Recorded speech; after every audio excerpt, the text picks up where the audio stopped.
Hi, I am Beth Curry, and my show is called No Kidding, and it is inspired by my husband and my decision to not have kids, thus, no kidding. Get it? No kidding. No. So when my husband and I got together, I was a little fucked up. And so was he.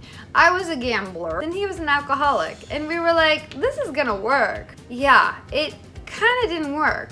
We both got in our proper programs, and then, yeah, it worked. Driving along, we were married for a couple months, and then we're like, are we supposed to have kids? Yeah, I think we're supposed to have kids. Okay, so we try to have kids for, I don't know, just 4 months. And by trying, I was like, no, I don't want kids.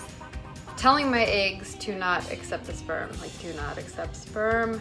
And it worked, because we didn't get pregnant. Hey, honey, do you really want kids? Is this what we really want? And he's like, I don't know, is it?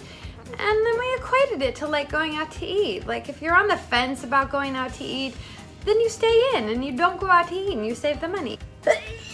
Saving money makes me sneeze. It's cool, we're not gonna have kids in this life. No kidding. No kidding. No kidding. No kidding. Thematically, I feel like we live in a world of shoulds. We should get married, we should have kids, we should have this car to appear this way, I should dress like this, not like this. I don't know what I'm doing today. But we should all over ourselves. Should I do, I should all over myself. I wanna explore and take all those shoulds and just turn them on their head. It's bullshit. Really ask the question, what do we really want? What is our authentic journey? Do we have the balls to follow our hearts, to be vulnerable, and to live a life on the periphery instead of the norm? Celebrate the periphery. I love this show because it explores both sides. We have Poppy, who's 40, adorably neurotic, and Mitch, 42, he's the yin to Poppy's yang, enjoying their kid-free life. And in contrast, we have Poppy's best friend, Celia, Latina Spitfire, cusses at everything, mother of 3. The stark difference between these two worlds, the kid world and the no kid world. In Poppy's professional life, we see that she has recently transitioned into being a writer for film and TV. Taking it, from my life, I was on the Broadway stage and performed, but I got sick of slapping down in the splits 8 shows a week, so I decided to pick up my quill and start writing.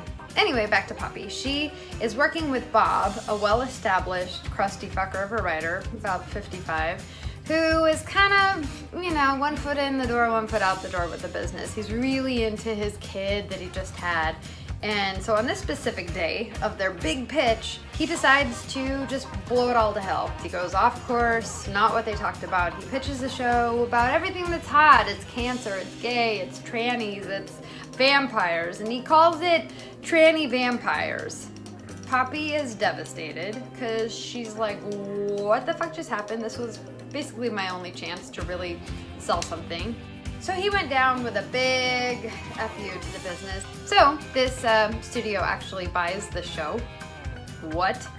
Buys Tranny Vampires, hoping that it will tank, so they have a massive write-off, a la producers. And they put Poppy in charge. Yes, yay, she finally sold a show, but boo, it's not really what she wants to be known for, Tranny Vampires. So we'll see the show within the show, and all the ridiculousness that goes along with it. Now, throughout the pilot, we see that Mitch has been looking at his ex-girlfriend's Facebook. He notices that she's had kids, and he's starting to have a change of heart. And he brings that up to Poppy in the pilot, and she kind of freaks out, because at this point, her ovaries are craisins. They're not giving out anything, probably. This show is a single cam. It's Better Things meets Casual meets episodes. It's kind of a threesome thing going on. So it's a dramedy, and really nothing's off the table. 1 week, if we want to get dark, we get dark. The next week, if Poppy wants to break out into a dance number because she had a pop brownie, she does. Brutal, hilarious honesty, which, you know what, I was gonna keep, I have 1 hair that grows right there. I was gonna keep my 1 whisker out for you. Show you my honesty, but I plucked it because, you know what, I'm not there yet. But hopefully with this show, we can explore things like single whiskers and, nipple hair and wiping the wrong way. Just shit that maybe we don't talk about. Take things that people don't talk about. There's not really that much these days. And talk about it, and And having kids is one topic, strangely, that we don't talk about as much. And when we decided to not have kids, people would say, oh my God, I'm so sorry, are you barren? And we figured that, you know what, we would probably have a redheaded asshole. Like, so we just wanted to spare the earth one less dick.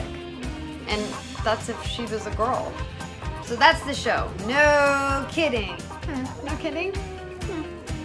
No kidding. No kidding. No kidding. No kidding.